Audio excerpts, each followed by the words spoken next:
Hey everyone, KitaSean here, so welcome back to another Fate Grand Order video. So we're going to go ahead and talk about BB Dubai, the 5-star moon cancer that recently released for Fate Grand Order JP.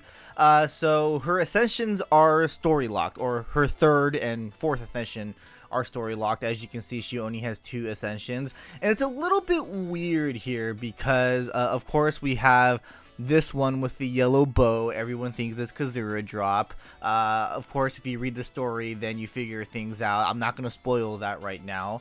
But then we have Ascension 2, which is now BB Cosmos. So the name changes. So we're expecting the next Ascension to be a different name as well. I somewhat have a speculation, but I'm not going to say it here because, well, of course, we don't know what's going to happen right now in the main story for Ordeal Call Chapter 3, but we currently have 2 different types of BBs here.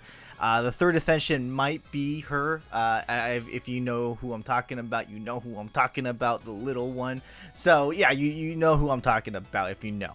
But anyways, we're going to go ahead and talk about BB Dubai here. She is a very interesting servant. She's not bad at all. I don't think she's broken, but she is very versatile. I think she is a fantastic servant, and I really love what FGO is doing. Like, I love what direction they're going with this, because I'm always open to new innovations when it comes to servant skill and MPs. And I mean, the reason why I say that is because, as you guys know, FGO gameplay very simple, but again, I like how they try to innovate it with different and all these unique mechanics for these servants, and BB Dubai is one of those servants. So let's go ahead and look at everything here. So her attack and HP is honestly on the lower side, but not too bad. I mean, for a moon cancer, again, it is low, but moon cancers are moon cancers. They're not the greatest class in FGO, but yeah, we have the stats and the HP there. Star absorption is 50, generation is 14.8. MP charge on attack is not too great. It's 0.33%. So yeah, she's not going to gain a lot of MP gain. But the thing is, she is a looper, which is actually a pretty cool thing. So she can definitely loop with the right setup. But looking at everything else, she has alignments chaotic and good. Obviously gender is female, and then the card lineup is double quick, double arts, a buster, 5 hits on the quick, 4 hits on the arts and buster, and then 5 hits on the extra. So obviously a deck here that's not really DPS focused. So yeah, she's not really the DPS type, but again, she can still farm in a way. So let's go ahead and look at her skills. So her skills are the interesting part here. Skill number 1, increase party's arts performance for 3 turns. This is 10 to 20%. Why 20%? She's a 5-star. She's limited. She's summer. It would have been great to see that at 30, but hey, you know. I mean, she has some other stuff here though. Charges party's MP gauge 10 to 20%. So I mean, that's fair in a way. You are giving the party some MP there. And then grants party preservation target buff except self for 3 turns. So any of your other servants that are moon cancer or living human get this effect, and it's either you get both the MP damage and the MP generation rate. So 30% at max level for both of these. So there aren't that many moon cancers, obviously, but obviously this works for all the moon cancers that exist in FGO. And then living human, surprisingly, not a lot of living humans in FGO. There is a handful, as you can see right here. So you would think every servant in this game is living human, but no. Living human is usually towards those characters that are from other Type Moon titles, as you can see, Ilya, Rin, Shidol, yeah, and all the other like collab characters, right? The collab servants have that living human title. So yeah, you're very limited who you can pair up with BB Dubai here, and it's very interesting that they went with that. But in a way, story-wise, it kind of makes sense actually. But yeah, all moon cancers, all living humans will gain those effects except for herself. So this is very interesting. This means that you're limited on who you can put into your party there to gain buffs for this skill. Now, obviously it's except self, right? So you can technically give this to a different BB Dubai, which is pretty cool. And that's key right there. So second skill is remove all enemy buffs, reduces their attack for 1 turn, reduces their arch resistance for 3 turns, inflict non-preservation target debuff for 3 turns to them. So you get even more. Increase critical star generation rate, increase the critical damage for 3 turns. The rate is 100% and the damage is 30%. So yeah, your allies will get even more buffs with this. So yeah, it's pretty good, right? And then third skill is reduce own skill cooldown by 1, huge.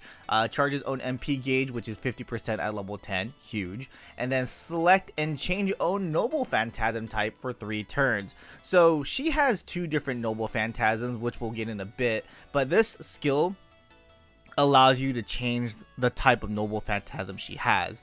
And she basically has a noble phantasm which is an AoE attack, which allowed her to become the farmer type, or she has a noble phantasm that allows you to be the support type, the more defensive type, which is actually very useful for challenge and boss fights, which is actually really cool. And again, we'll talk about those as we get there, but that skill cooldown is very nice. I mean, brings it down to 5, bring this down to 6, and I mean, if you're again going against those challenge quests or boss fights, this allows you to change, you know, the MP if you want to. But yeah, this is actually a really cool skill here and a new gimmick that we haven't really seen.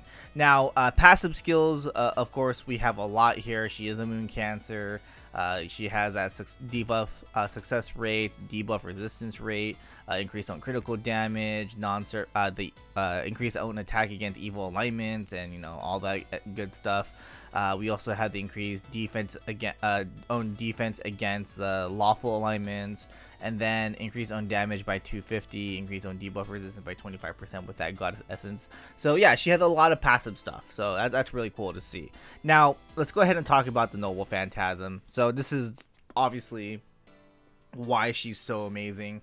The noble phantasm. So again, she has 2 different noble phantasms. For the basic one is the AoE damage one, the attack type one. So this increases own damage against enemies with sky attributes by 30% for 1 turn. This activates beforehand, and then increase own damage against with star attribute by 30% for 1 turn. This is interesting because we haven't really seen this before. This is actually really new, but sky attribute, I'll show you guys right now. So sky attribute servants, there are a good amount. I mean, as you can see here, a lot of servants that have it here, and then we have a bunch of enemies that have that as well. So yeah, you're gonna be doing well with that AoE damage. So the sky attribute, no problem whatsoever, right? But the star attribute, this is new. This is very new. We haven't seen anyone have this skill, but there are a handful of servants that do have it, as you can see here. So if you see any of these servants, they'll take that extra damage. You see these enemies, which is very rare to see. I don't think we'll ever see these enemies in a very long time. So yeah, we're probably never gonna see these enemies again. Maybe challenge quest or some kind of like boss fight, but yeah, these are very rare to find. But these servants here, honestly, these are also servants that you don't really see in quests as well. So it's really hard to get that bonus against star attributed enemies, but it's a new thing. So that's really cool to see, right? But BB Dubai has that, and then she also does extra damage if the enemies have that non-preservation target. So as long as you have these skills activated, as long as you have this first skill activated, and then grants the party this so that they can inflict it to the enemy, you're gonna get that extra damage there if you overcharge. Now let's go ahead and look at the support. The support is actually pretty cool. I like the support one. GGG Gold Gigante Garment. So grants party invincibility for 1 turn, grants party debuff immunity for 1 turn, increase party's MP damage for 3 turns. So obviously you want to use this before you activate any of your other party members' MP. And on overcharge, charges the MP gauge of allies with preservation target status except self. So, and then that MP charge is 50%, which is crazy. So yeah, that's MP5, but yeah, this is pretty crazy. It's pretty huge. Like if you want like to maximize his MP, then you for sure need to MP5 her. But this is a really strong MP support. Like, you definitely again want to use this beforehand, before you use your other servant MP. But here's the thing: you can actually use it with double BB Dubai. Like, you can use this with BB Dubai, whether it's yours or friend's BB Dubai, and then use the other BB Dubai to do AoE damage. So yeah, this is pretty crazy. Like, you basically have a double BB Dubai meta in a way, and I actually think this this double BB Dubai team setup is actually pretty good. I think it actually does work, and when it comes to farming, which is the crazy part. So yeah, I like it. I mean, of course, throw in Castoria in there, get that arts buff and everything.